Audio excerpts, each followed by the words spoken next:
Hello, good day everyone. I am Christine Nipig together with my partner Rashmer Nikapatan.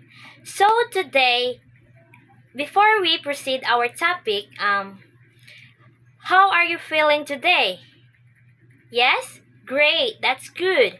So our topic it's all about chapter 11, global religion, which is religions, conflict and violence. So I have here the overview. How faiths foil fights, yet also foster peace. And the K questions: does religion cause violence, it or is it a tool for it? The objective: understand causes, examples, and peace roles. So let's proceed to my discussion. So when we talk about global conflict, we often blame religion as the cause. But if you look at the data on this slide, you see that the reality is much more complex. Today, I want to explain why religion is often the tool for violence rather than the source of it. First, let's look at the numbers. Religion intersect with disputes all over the world. In fact, over 30% of recent war involve religious elements. They serve as sparks or rallying tools, meaning religion is used to get people emotional and ready to fight.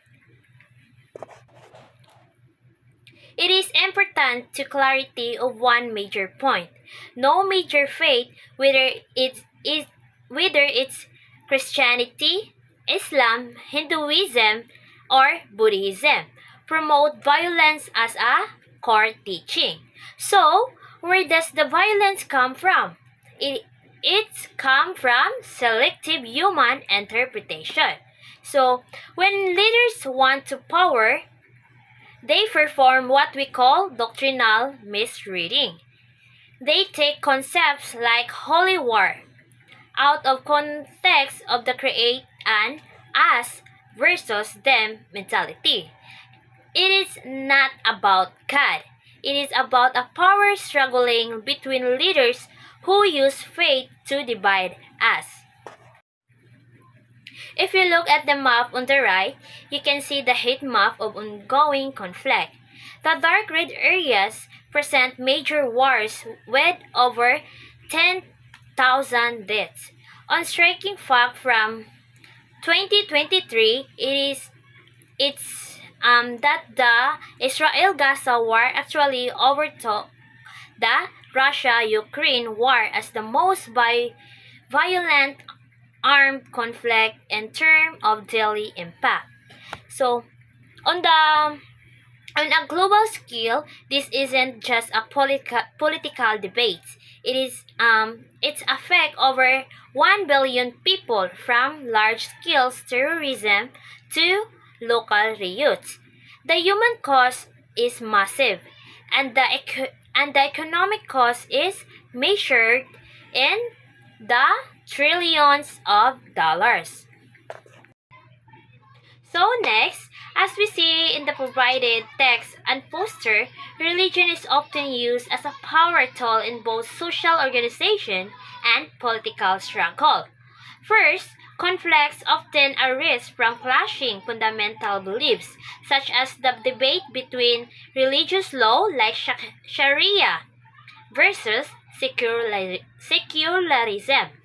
However, these aren't just holy wars, they are often intertwined with competition over scarce resources like land and water.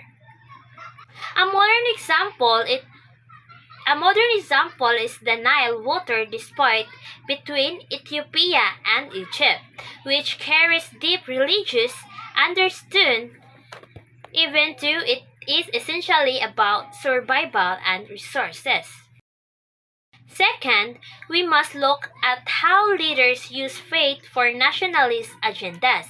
By weaponizing sacred texts or symbols, political actors can mobilize people under a banner of God. This isn't a new phenomenon.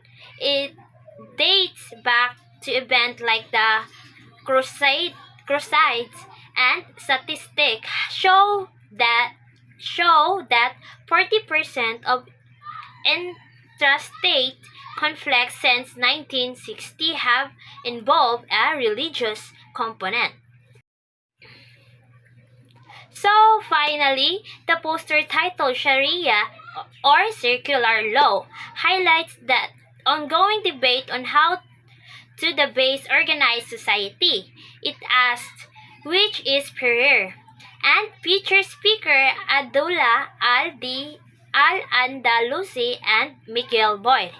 This represents the intellectual and legal struggle to find a balance between traditions, religious rights, and modern circular justice. So, I give the floor to Rashmern Kapatan to continue our discussions. Thank you. Modern examples of conflict and violence in religion are, for example, Middle East. The Sunni and Shiite proxy wars that happened in Yemen in 2015 and Syria in 2011. The Iranian Shia Muslims versus Saudi Sunni Muslims rivalry between their theology as a proxy cover for their war. Casualties were over 500,000 deaths, and there were a lot of humanitarian crises. Next, in the region of India, Hindu Muslims riots. For instance, in the Delhi clashes in 2020, the Babri Masjid legacy. The Babri Masjid legacy, or the BJP nationalism, portrays Muslims as invaders, which results in the Hindu-Muslim riots. CAA laws ignite. The casualties were 50 plus. There were 50 plus innocent people killed in 2020, and it's still an ongoing tension. Another region is Africa. In the Boko Haram insurgency in Nigeria 2009, they were targeting Christian girls' school, which they said Western education is sin. And the result of that, there were 35,000 deaths and over 2 million people displaced from their homes. Lastly is Myanmar, the Buddhist majority versus the Rohingya Muslims in the 2017 genocide. Monks like the Wiratho calls them dogs. And in 1982, citizenship laws excludes 25,000 killed and over 1 million refugees were displaced and the result of the war.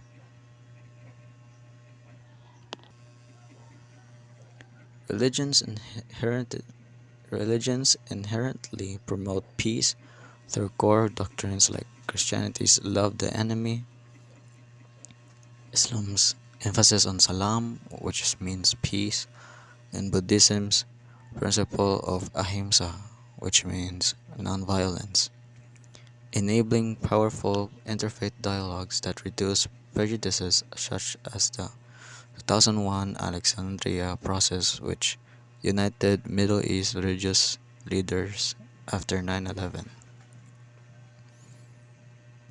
A standout example is Desmond Tutu's Truth and Reconciliation Commission from 1995 to 2002, which drew on Ubuntu's philosophy and Christian forgiveness to heal South Africa's wounds from apartheid.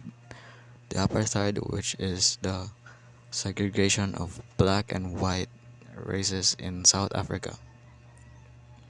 Globally, successes include the Saint Egidio communities mediation that ended Mozambique's civil war in 1992, saving over 1 million lives, and Pope Francis' 2019 Abu Dhabi document fostering ties between Muslim and Christian leaders.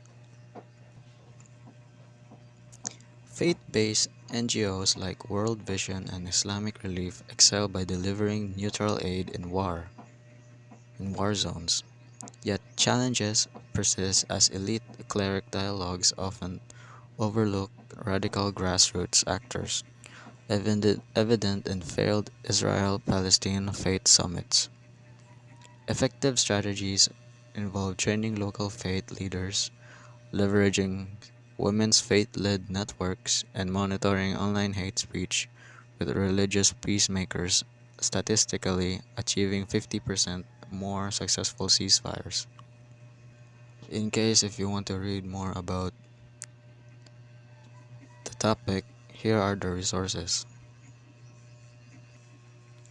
That's it, and thank you.